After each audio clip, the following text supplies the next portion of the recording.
Nous sommes tous d'accord ici pour reconnaître la mission essentielle des médiateurs sociaux au quotidien dans notre pays, partout, en zone rurale ou bien en zone urbaine, dans la rue, dans les écoles, dans les organismes de logements sociaux, pour la médiation familiale notamment, dans les relations avec les administrations publiques.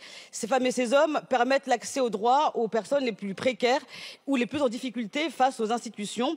Évidemment, tout cela nécessite du temps, de se former, de tisser des liens privilégiés avec toutes les autorités publiques ou privées. Et ces années passées, en fait, permettent de créer de la confiance et participent de l'efficacité du travail des médiateurs sociaux. Pourtant, on l'a constaté ces dernières années, le turnover dans ces métiers est très important, ou parce que l'activité s'adosse sur des contrats aidés, ou parce que ces contrats ne permettent pas une évolution dans la profession. Et bien souvent, les médiateurs formés qui ont acquis une expérience et qui peut être bénéfique pour toutes et tous se voient contraints de partir vers d'autres métiers parce que l'employeur ne peut pas les conserver faute de moyens.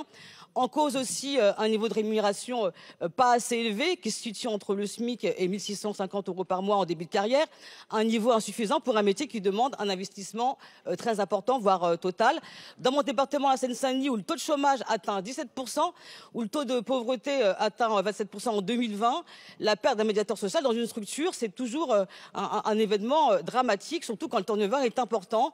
Les médiateurs sont sous pression et il peut s'instaurer un climat de manière générale toxique. Je vais parler de la sauvegarde 93. C'est un opérateur, une grosse structure qui agit dans la protection sociale à l'enfance. Et bien en Seine-Saint-Denis, il y a dans cette structure un conflit social depuis plusieurs années parce que, en fait, sous-effectif, management toxique et évidemment risques psychosociaux pour les personnels. Et quand des personnels sont dans cette situation, comment peuvent-ils rendre un service adéquat pour les publics concernés?